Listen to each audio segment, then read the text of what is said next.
Então, pessoal, esse aqui é um exercício de equação do calor, está na lista 2, é o exercício número 3 da parte de equação do calor, e ele tem uma particularidade que é essa condição de contorno totalmente estranha aí. Mas ele resolve da mesma forma que os demais. Então a gente vai supor aqui que a solução u de x e t, ela na verdade é um produto de uma função de f vezes uma função g de t. E aí o que a gente faz é substituir na equação diferencial, que é aquela ali, o t igual a c quadrado o xx. Então a gente vai ter isso aqui, f de x, g de t igual a c quadrado, né? Faltou c quadrado aqui. C quadrado, f de x, g de t, duas derivadas no espaço. E aí, como aqui, por exemplo, na esquerda só tem tempo, aqui na direita só tem espaço, então a gente vai derivar só o tempo aqui na primeira, então vai ficar f de x vezes g ponto de t, ponto para representar a derivada no tempo, igual a c quadrado f, duas linhas de x vezes g de t, e aí a linha aqui para representar a derivada no espaço, como a gente já faz em sala normalmente, beleza. Então agora, vou supor aqui que a minha f e a minha g não são identicamente nulas, ou seja, a minha solução no final das contas não é nula, e aí, na hora que eu fizer essa suposição, eu vou dividir toda essa equação que a gente tem pelo produto de f vezes g, então eu tenho isso aqui, f vezes g ponto, dividido por f vezes g, igual a c quadrado, f duas linhas g, dividido por f vezes g. Posso cortar o g aqui, posso cortar, perdão, o f aqui, para me dar g ponto sobre g, igual a c quadrado f, duas linhas sobre f. E aí, como é praxe, vou pegar esse c quadrado, passar para o lado de cá, que vai me dar, então, g ponto sobre c quadrado g, igual a f duas linhas sobre f. E é isso aqui vai me dar duas equações. Opa, ainda não. Eu tenho aqui um lado, antes disso, só depende do tempo. Tem aqui um lado, só depende do espaço. Necessariamente, isso aqui então tem que ser uma constante que eu vou chamar de sigma. E aí, claramente, isso vai me dar, sim, duas equações diferenciais, que são essas aqui, ó, f duas linhas, menos sigma f igual a zero, e a segunda que é g ponto menos c quadrado sigma g igual a zero. E aí eu vou começar lidando aqui com essa equação aqui, ó, que só depende do espaço. Depois a gente lida com a equação que depende do tempo. Se eu vou lidar com a equação que depende do espaço nesse momento, eu preciso, então, verificar quais são as condições de contorno nesse caso. Nós temos duas condições de contorno que foram dadas, tá? Então, das condições de contorno, nós temos o seguinte.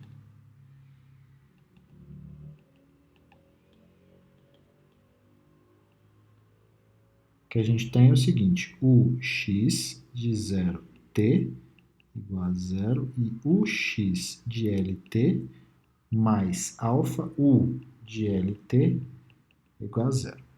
O nosso u é uma função de f e g, desculpa, f vezes g.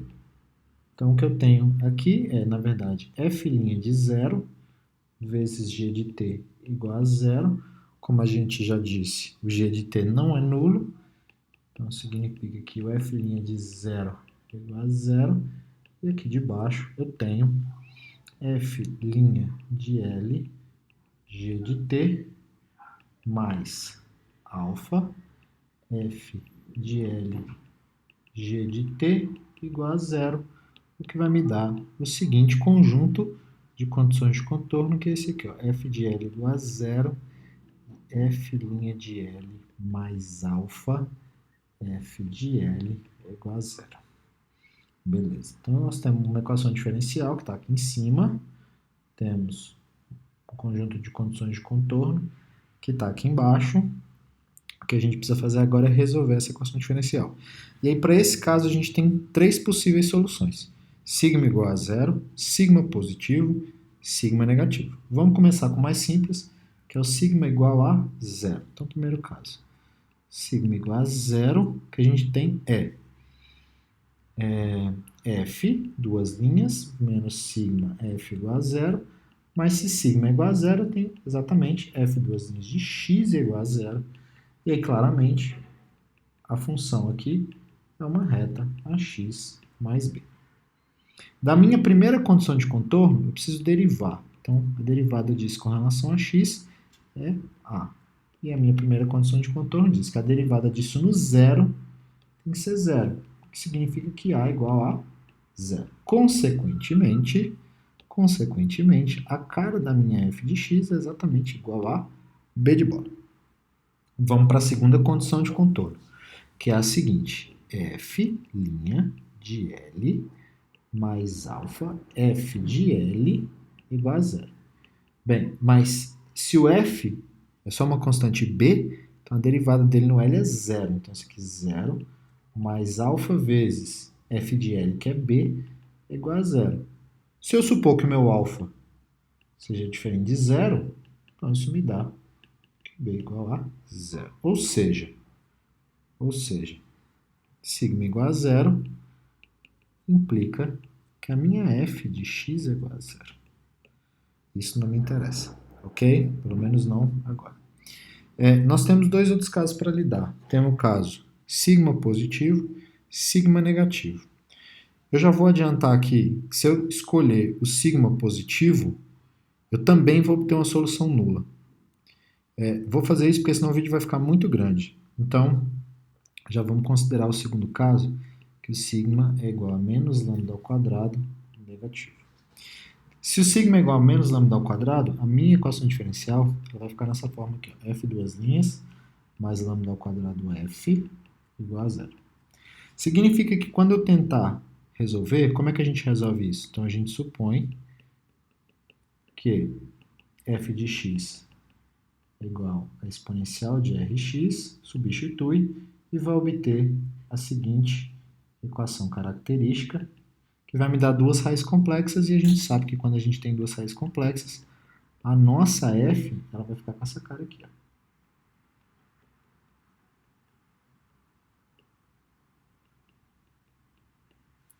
Ou seja, vai ser uma combinação linear de senos e cossenos. Então, o que agora a gente tem que fazer é usar as condições de fronteira para ver quem é a cara desse lambda aí. Então, a gente sabe o seguinte, ó. A gente sabe que a f' no zero é igual a zero. Então, vamos derivar. Vamos derivar toda essa f que a gente obteve. Então, aqui vai ficar assim, ó, menos C1 lambda seno de lambda x mais C2 lambda cosseno de lambda x. Tudo isso no x igual a zero tem que dar zero. Só que isso tudo no x igual a zero vai ficar cosseno de zero é 1, seno de zero é zero, então esse primeiro termo aqui vai ser zero. E o segundo termo vai ficar assim, ó, C2 lambda vezes 1 igual a zero. O lambda não é zero, porque se o lambda é zero, o sigma é zero. E aí volta para o caso anterior. Então isso significa para mim que o C2 é igual a zero. Significa então, na verdade, que a nossa f, ela na verdade só depende de cosseno. Ela não tem seno envolvido aqui no processo. Beleza. Só que eu preciso ainda usar a segunda condição de contorno. Então o que a gente tem que fazer? Derivar isso uma vez e fazer aquela combinação linear lá. Então da segunda condição de contorno, a gente tem o seguinte, f' de L mais alfa f de L igual a zero, o que vai dar então para a gente o seguinte, menos C1 lambda seno de lambda L mais alfa C1 cosseno de lambda L, isso tudo é igual a zero, ok? E aí, posso colocar o sinho em evidência. Quando eu colocar o sinho em evidência, o que eu vou obter é o seguinte, menos seno de lambda L mais alfa cosseno de lambda L, isso tem que ser zero. Se C1 for zero, a minha solução por completo vai ser zero. Isso não me interessa. Então, eu preciso que toda essa parte aqui de dentro, que tudo isso seja zero. Caso contrário, se o C1 for zero, minha solução é zero e meu problema acabou porque eu não vou ter nada para fazer. Então, eu quero que tudo isso aqui seja igual a zero. Então, quando eu faço essa imposição, o que eu recebo de presente é isso aqui. Lambda seno de lambda L igual a alfa cosseno de lambda L. E aí o que eu vou fazer é o seguinte, eu vou pegar esse seno e passar para o outro lado dividindo, que eu vou obter o seguinte, que lambda é igual a alfa cotangente de lambda L. Para a gente encontrar os autovalores, essa equação é que a gente precisa. Então, essa aqui é a equação dos autovalores. Mas qual o problema com essa equação? A gente não consegue resolver ela analiticamente, até porque eu nem sei quem é o alfa também, tá? A gente não consegue calcular os lambdas analiticamente. Mas, o que a gente já sabe? A gente sabe que isso aqui tem quantas soluções? Isso aqui forma uma sequência. Então, os autovalores no caso, né? Os autovalores no caso formam uma sequência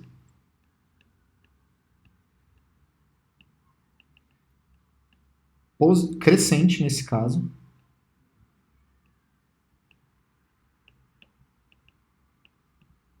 Crescente. Lambda 1 menor que lambda 2, menor que lambda 3, menor que etc, menor que lambda n. E, na verdade, eu tenho infinitos autovalores. Ou seja, basicamente eu tenho um encontro de uma reta lambda com uma cotangente. Eu tenho infinitos encontros de fato. Então, isso é verdade. A gente consegue montar uma sequência discreta como essa que seja crescente, tá? Ok. Então, achados os autovalores, a minha solução aqui, então f n de x, os meus autovetores aqui, as minhas autofunções, são então na forma Fn, que é um cosseno de lambda n vezes x de Xuxa aí, tá? Ótimo. A gente já resolveu então, já sabe como calcula os autovalores, tá?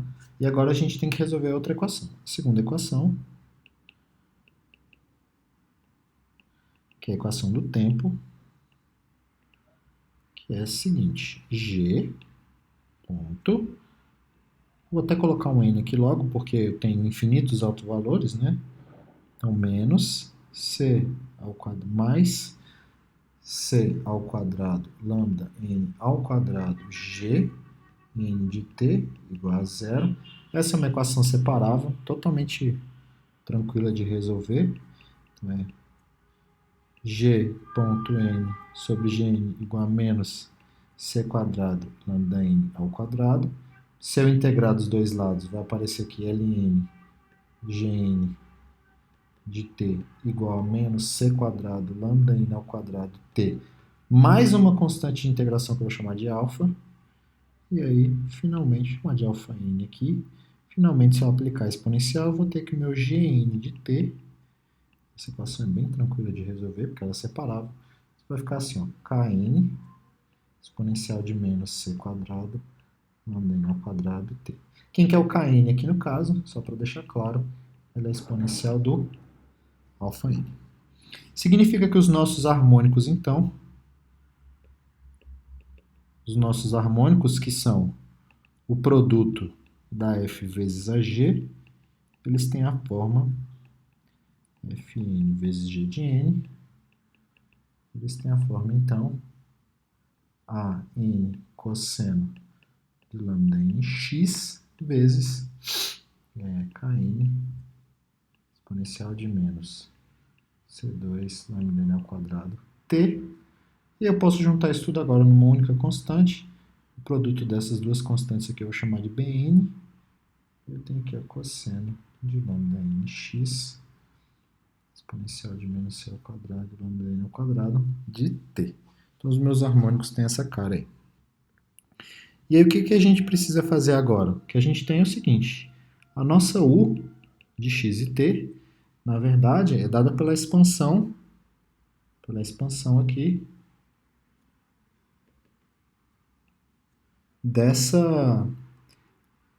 a nossa solução U é nada mais do que a expansão por esses harmônicos aí que a gente encontrou.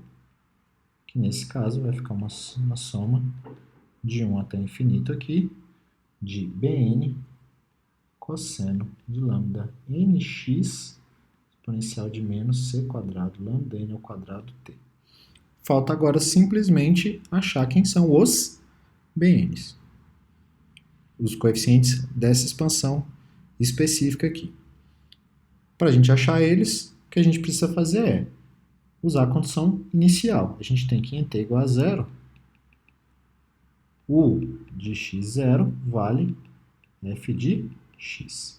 E aí, em t igual a zero, eu tenho que U de x0, que é igual a f de x, tem essa expansão aqui, n de 1 até infinito, de Bn cosseno de lambda n, x vezes a exponencial no tempo zero. Isso tudo vai dar 1, ou seja, f de x é, na verdade, essa expansão aqui de Bn vezes o cosseno de lambda n x. Ou seja, eu tenho que fazer uma expansão em cossenos com essas frequências agora, que não são bonitinhas como aquelas que a gente tinha encontrado anteriormente. Tá?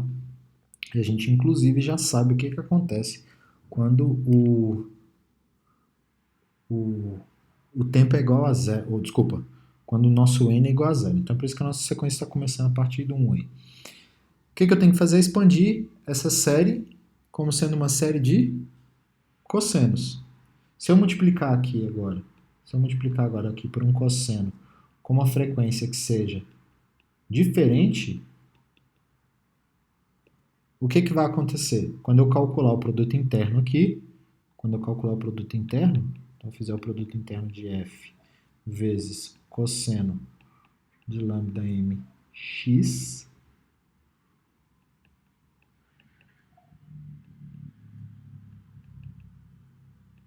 só o produto interno aqui, como a gente fez, cosseno de lambda mx, cosseno de lambda mx, eu sei que isso aqui só vai ser diferente de zero, quando o m for igual a n. Tá? E aí, quando isso for verdade, o que eu vou obter é o seguinte, ó, f do cosseno de lambda n, de lambda m, no caso aqui, de lambda m, igual ao Bm de Maria vezes o produto interno do cosseno de lambda m x vezes o cosseno de lambda m x. E aí, finalmente, eu tenho que o meu Bm ele vai ser nada mais, nada menos do que produto interno do cosseno com o f dividido pelo módulo do vetor ao quadrado